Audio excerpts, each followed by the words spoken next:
H D Kumaraswamy ಅವರು ಚನ್ನಪಟ್ಟಣದಿಂದನೇ ಶಾಸಕರಾಗಿ ಮುಖ್ಯಮಂತ್ರಿಗಳಾಗಿ ಈಗ ಕೇಂದ್ರದ ಮಂತ್ರಿಗಳು ಕೂಡ ಆಗಿದ್ದಾರೆ.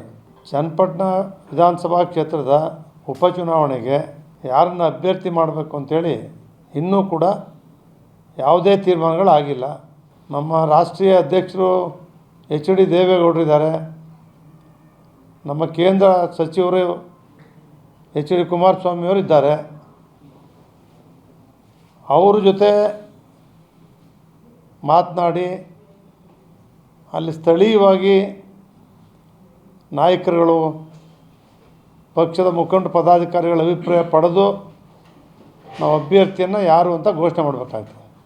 ಒಂದು ಕಡೆ ನಿಖಿಲ್ ಕುಮಾರಸ್ವಾಮಿ ಅವರ ಹೆಸರು ಕೇಳಿ ಬರ್ತಾ ಇದೆ, ಜೊತೆಗೆ ಯೋಗೇಶ್ವರ್ ಅವರು JDS ಇಂದ ನಿಲ್ಲಿಸಬೇಕು ಅನ್ನುವಂಥ ಚರ್ಚೆ ಕೂಡ ನಡೀತಾ ಇದೆ.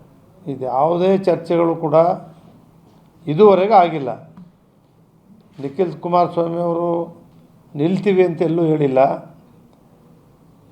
CP ಯೋಗೇಶ್ವರ್ ಅವರು ಪತ್ರಿಕೆಯಲ್ಲಿ ನೋಡಿದೆ, ಅಲ್ಲಿ ಜನ ನಮಗೆ ಆಹ್ವಾನ ಮಾಡಿದ್ರೆ ನಾನು ನಿಲ್ತೀನಿ ಅನ್ನೋದನ್ನು ಇವತ್ತು ಪ್ರಿಂಟ್ ಮೀಡಿಯಾದಲ್ಲಿ ನೋಡಿದೆ. ಯಾಕಂದರೆ DK ಶಿವಕುಮಾರ್ ಅವರು ತಾವೇ ನಿಲ್ಬೋದು ಅನ್ನೋ ಥರದ ಸೂಚನೆಯನ್ನು ಕೊಟ್ಟಿದ್ದಾರೆ. ಯಾಕಂದರೆ ಇದು ನಮಗೆ ರಾಜಕೀಯ ಜನ್ಮ ಕೊಟ್ಟಿರೋದು. DK ಶಿವಕುಮಾರ್ ಅವರು ನನ್ನ ಅನುಭವದಲ್ಲಿ ವೈಯಕ್ತಿಕ ಅಭಿಪ್ರಾಯ, ಯಾವುದೇ ಕಾರಣಕ್ಕೂ ಚನ್ನಪಟ್ಟಣದ ಚುನಾವಣೆಯಲ್ಲಿ ಸ್ಪರ್ಧೆ ಮಾಡಲ್ಲ. ನನ್ನ ವೈಯಕ್ತಿಕ ಅಭಿಪ್ರಾಯ. ಅಲ್ಲಿ ಈ ಥರ ಯಾಕೆ ಹೇಳ್ತಾ ಇದ್ದಾರೆ ಅಂತ ಈ ಥರ ಯಾಕೆ ನಾನು ನಿಲ್ಲುವ ಚಾನ್ಸಸ್ ಇದೆ ಅಂತ ಯಾಕೆ ಹೇಳ್ತಾ ಇದ್ದಾರೆ? ರಾಜಕೀಯ ತಂತ್ರಗಾರಿಕೆ ಅದು ರಾಜಕೀಯವಾಗಿ ಅವ್ರು ತಮ್ಮ ಸೋಲಿಸಿದ್ದೀರಿ ಸುರೇಶ್ ಕುಮಾರ್ ಅವ್ರನ್ನ ಅಂತಕ್ಕಂಥ ಮನಸ್ಸಲ್ಲಿರೋದ್ರಿಂದ ನಾನೇ ಬರ್ತೀನಿ ಓಟ್ ಹಾಕ್ತೀನಿ ಅಂತ ಕೇಳ್ತಕ್ಕಂಥ ಕೆಲಸ ಮಾಡಿರ್ಬೋದು. ಇಡೀ ದಿನ ದೇವಸ್ಥಾನ ವಿಸಿಟ್ ಕೊಟ್ಟಿದ್ದಾರೆ, ಕ್ಷೇತ್ರದ ಸಂಪೂರ್ಣ ಓಡಾಡ್ತಾ ಇದ್ದಾರೆ. ಚನ್ನಪಟ್ಟಣ ಉಪಚುನಾವಣೆ ಅಖಾಡ ಭಾರಿ ಜೋರಾಗಿರುತ್ತೆ. ಕಾಂಗ್ರೆಸ್ಸು BJP JDS ಮೈತ್ರಿ ಅಭ್ಯರ್ಥಿ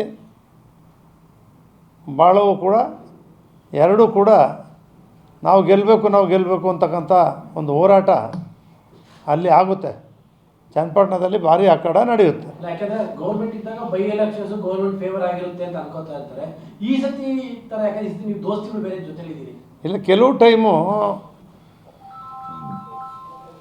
ಈ MLAಗಳ ಚುನಾವಣೆ ಕೆಲವು ಸಂದರ್ಭದಲ್ಲಿ ಮಾತ್ರ ಆ ಥರ ಆಗಿದ್ದಾವೆ. ಎಲ್ಲ ಸಂದರ್ಭದಲ್ಲೂ ಕೂಡ ಆಗಿಲ್ಲ. ಎಲ್ಲ ಸಂದರ್ಭದಲ್ಲೂ ಕೂಡ ಆಗಿಲ್ಲ ಆ ರೀತಿ. ನಿಮ್ಮ ವೈಯಕ್ತಿಕ ಅಭಿಪ್ರಾಯದಲ್ಲಿ ನಿಖಿಲ್ ನಿಂತ್ಕೊಂಡು ಒಳ್ಳೆಯದು ಹೇಗೆ ಅಂತ ಈ ಚುನಾವಣೆಯಲ್ಲಿ? ನಾನು ಒಬ್ಬ ಕೋರ್ ಕಮಿಟಿ ಅಧ್ಯಕ್ಷನಾಗಿ ನಾನು ವೈಯಕ್ತಿಕ ಅಭಿಪ್ರಾಯ ಹೇಳಲಿಕ್ಕೆ ಆಗೋದಿಲ್ಲ. ಎಲ್ಲ ಒಂದು ಮೀಟಿಂಗ್ ಮಾಡಿ ಆಮೇಲೆ ನಾನೇ ಘೋಷಣೆ ಮಾಡ್ತೀನಿ.